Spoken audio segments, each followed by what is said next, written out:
I mean, I love this. So tell us how we're designed then to do good. Okay. The dopamine thing is fascinating. Sure. So in our brains, in our bodies, there is a system of chemical rewards. So when we do things, we get a feeling from doing that thing that is designed to reward behavior that's in our best interest. So, for example, it's a feel-good chemical. There's four chemicals that are mainly responsible for all the good feelings that we would have. It's almost like a narcotic. It's right? It's not just one of them. There's four. So any kinds of feelings of happiness, joy, success, friendship, trust, love, loyalty can basically be boiled down to four chemicals, right? Endorphins, dopamine, serotonin, and oxytocin. Dopamine, what you're talking about right now, all Jeffy has heard is dope. Right. Out of this whole thing, he's like, dope. We're talking dope. I love this How can I get more of that? Yeah. Well, I'll tell you. Endorphins are about masking pain. So endorphin rush, runner's highs. We've all heard of that. You go run a lot, you feel good, and then you're in pain about an hour later for the pain you caused to your muscles about an hour before because the endorphins have run out.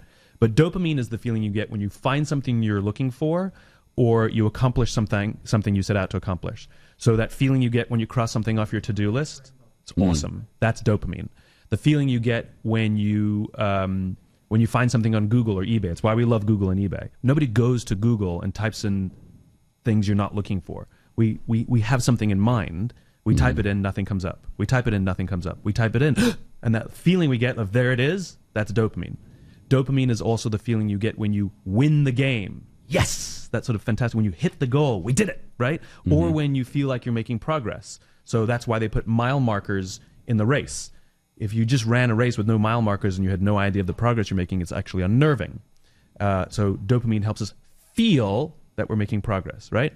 Really valuable chemical, keeps us focused on our goals. It's the reason we are achievement machines. And you said you actually do things to create that inside of you. I think in your, was it TED Talks where you were talking about sometimes you'll, when you're out doing, crossing things off a list, you'll think of something that you didn't have on the list get it and put it on the list just to cross it off. It's just a story I shared about how much we crave this chemical. Yeah. It's a true story. I was out running my errands and, I made a list on the back of an envelope or posted or whatever I did of the things I had to do that day.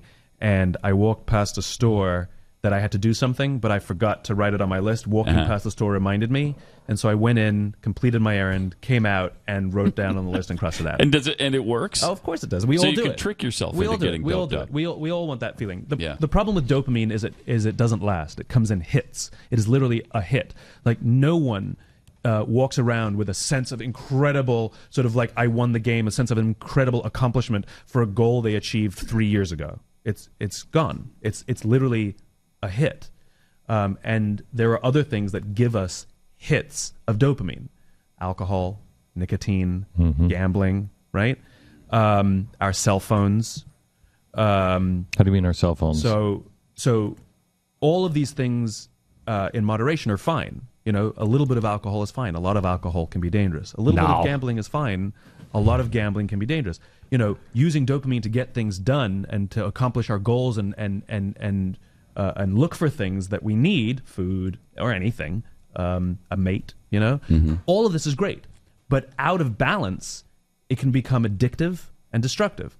A bad corporate environment, a bad business culture is one in which dopamine is the primary means of incentive. Hit the goal, get the bonus. Hit the goal, get the bonus. That's it. Where there's no sense of trust or cooperation or loyalty, where we actually fear our leadership. Right? It's all about just and if pleasure and pain, right? And they're hits, and we get addicted to it. So to answer your question about doing good, you asked about lots going on. The where it comes from, cell phones. Oh yeah, right. So we all hate all the email we get. True. What we love is the bing, the buzz, the flash, the beep. Oh, right. You get a dopamine hit, right? So because it tells you somebody's thinking about you one way or another. It's such a great feeling that what comes in. So if you're feeling like a little bit depressed, you're feeling a little bit down, you send out 10 texts hoping someone will write you back. It's that little buzz. It's why we like to. It's why we check in constantly with Facebook to see if people like what we wrote. or it's why we check in and count how many followers. And it's these little hits of feel good. And again, in balance, they're good. They're wonderful. Out of balance, they're destructive. So tell me now how, because this is where I really connected to this. And it's really kind of where I've been headed on mercy and justice. Yeah. Mercy and doing good. Yeah. Feeds something. It keeps you awake, keeps you alive, and we have to feed that. So that's a different chemical. So this is the importance of what you're talking about is the solution to the imbalance of dopamine, right? Which is these other beautiful, beautiful chemicals called serotonin and oxytocin. And broadly speaking, these two chemicals are the selfless chemicals. They are the social chemicals. These are the chemicals that reward us. It's the feeling of trust. It's the feeling of friendship. It's the reason we like spending time with our friends. It's the reason we would rather sit next to somebody at a conference or at the movies that we know, and we leave a blank space at the movies because we don't want to sit next to somebody we don't know. That feeling of safety, that feeling of trust that I can turn my back and you'll watch for danger, right? That comes from these other two beautiful chemicals. And the most important thing about those chemicals is they last. They take a while to build up. It takes time to build up trust, but they last, right? Just as you do not feel a sense of accomplishment for a goal you hit 3 years ago, we can talk about your grandfather who died 10 years ago and bring you to tears because there's deep love and deep emotion there, which is a wonderful thing, deep trust. Now, the great thing about oxytocin and serotonin is one of the ways in which we get oxytocin, and there's a whole bunch, and oxytocin is all the warm and fuzzies. One of the ways we get oxytocin is generosity, acts of kindness, giving of your time and energy with no expectation of anything in return. Listen. Money doesn't count. Right. No, that's why energy. That's why we don't ever feel. I hate it when people try to take our taxes and make us feel charitable. That's not charity. Right. It's the act. I've never written a check to the IRS and went, I feel good. Or and the feel good doesn't come from the return and the feel. So for example, Go ahead. So here's an example. What if I told you that before we went on air, I went online and I gave $1,000 to charity? What would you think of me? You'd be like, good for you. Whatever, right? But what if I told you that last Saturday I went and spent half a day and went and painted schools in the inner city? Then what would you think of me? That'd be more meaningful. Then you'd be like, nice, cool, right? Yeah. Now, the value of my labor was worth a lot less than $1,000. $1,000 could pay many more people to paint many more schools. But as human beings, we put a premium on time on those who are willing to spend a non-redeemable commodity. It doesn't matter whether you're rich or poor, where you grew up, we all have 24 hours in a day. And once that is spent, you never get it back. We've all sat in meetings and thought to ourselves, I will never get this time back. Yeah, right. Some people are listening to the radio right now and thinking, I will never get this time back. Right? So wait a minute. Is there an element of weakness to that, though? Is that a human weakness in that, like, while it's great that that's the way we feel better about it and we all would respect the other person more, isn't the goal to have these things done? Shouldn't there be a higher focus on results? The fact that maybe we should learn this about ourselves and say, instead, let's make sure next time we get more buildings painted. What the human body is trying to do, and this goes to your point of the beautiful design of this beautiful system.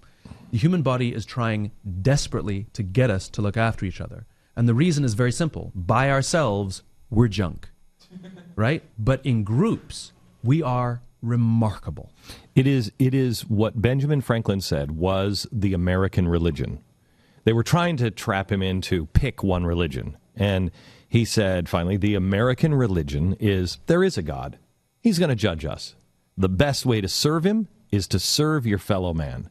And by Benjamin Franklin, a guy who started the patent office. I mean, Benjamin Franklin was the guy who said, hey, you know what? Intellectual property is intellectual property. But then at the same time he did that, he invents the potbelly stove. And he says, I don't want a patent on it because this will help too many people. I personally am going to give it up, and anybody can make it.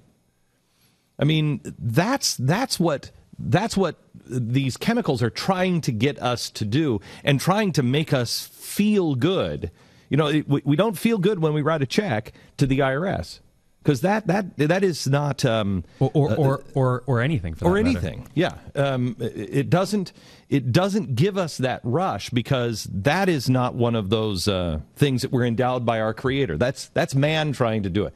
What our Creator is trying to tell us is serve one another, love one. You want to serve me?